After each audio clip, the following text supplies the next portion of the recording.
वैसे लोग जिनके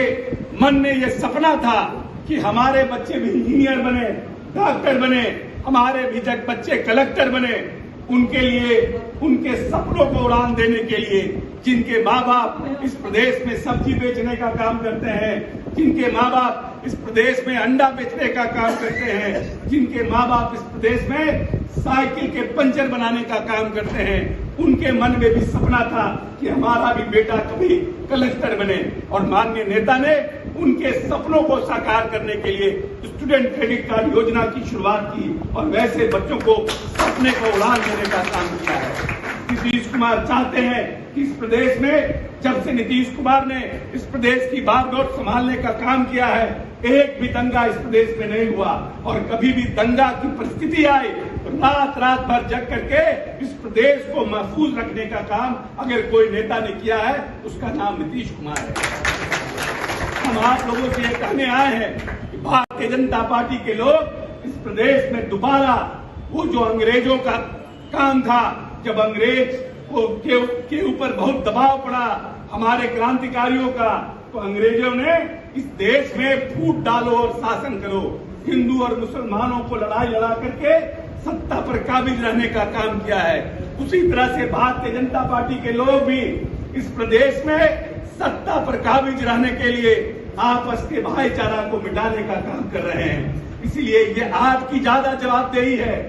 हिंदुओं से ज्यादा मुसलमानों की जवाबदेही है कि आप इस तरह के विदंगड़े में जो नौजवान हमारे हैं, जो नौजवान लोग हमारे हैं, उनको इस तरह के विदंगड़ा से दूर रहने का काम कीजिए। और वैसे जो लोग, जो राजनीतिक दल के लोग जो भारतीय जनता पार्टी के एजेंट बन करके इस देश में राजनीति कर रहे हैं और आते हैं और आपके पास बड़े बड़े शेरवानी और बड़ा बड़ा बिरयानी खा करके आपको भाषण देते हैं, उनसे भी सावधान रहने की जरूरत है, क्योंकि वो आपके शुभचिंतक नहीं है। कौन सी ऐसी पार्टी है जो चार्टर्ड फ्लाइट पर घूम रही है, कहां से उनको पैसा आता है, कैसे उनके उम्मीदवार खड़ा होते हैं, कहां से उनको फंडिंग होता है, लेकिन वो एक भारतीय जनता पार्टी का स्लीपर सेल की तरह काम कर रहा है, जो भारतीय जनता पार्टी को इस देश में मजबूत करने का काम कर रहा है और सेक्युलर ताकतों को कमजोर करने का काम कर रहा है। वैसे लोगों से भी आपको चिन्हित करके, वैसे लोगों को भी से भी आपको सावधान रहने की जरूरत है। जो लोग इस प्रदेश में, क्या कारण है कि जहां मिनॉरिटी की जनसंख्या ज्यादा है, वहां पर वो उम्मीदवार खड़ा करता है और बोलता तो भारतीय जनता पार्टी के खिलाफ है, लेकिन उम्मीदवार खड़ा करता है सेक्युलर वोटों के बंटवारा के लिए। क्या हुआ गोपालगंज में, कितने वोटों से हम हार गए गोपालगंज की सीट को? क्या हुआ कुर्नी में, कितने वोटों से हम हार गए कुर्नी की बाई इलेक्शन को, और कितना वोट उस पार्टी के उम्मीदवार को आया? ये देखने का काम है कि अगला क्या करता है।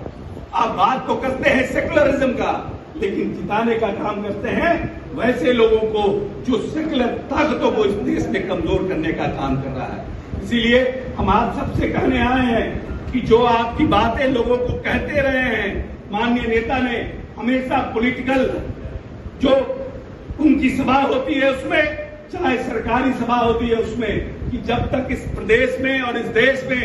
प्रेम और भाईचारा नहीं रहेगा, तब तक यह देश सुपर पावर नहीं बन सकता है। अगर इस भारत को, हिंदुस्तान को बड़ी ताकत बनाना है, तो इस देश के तमाम दलितों को, इस देश के तमाम अति पिछड़ों को, इस देश के तमाम मुसलमानों को एकजुट करके रखना होगा। और एकजुट करके रखने के बाद ही यह देश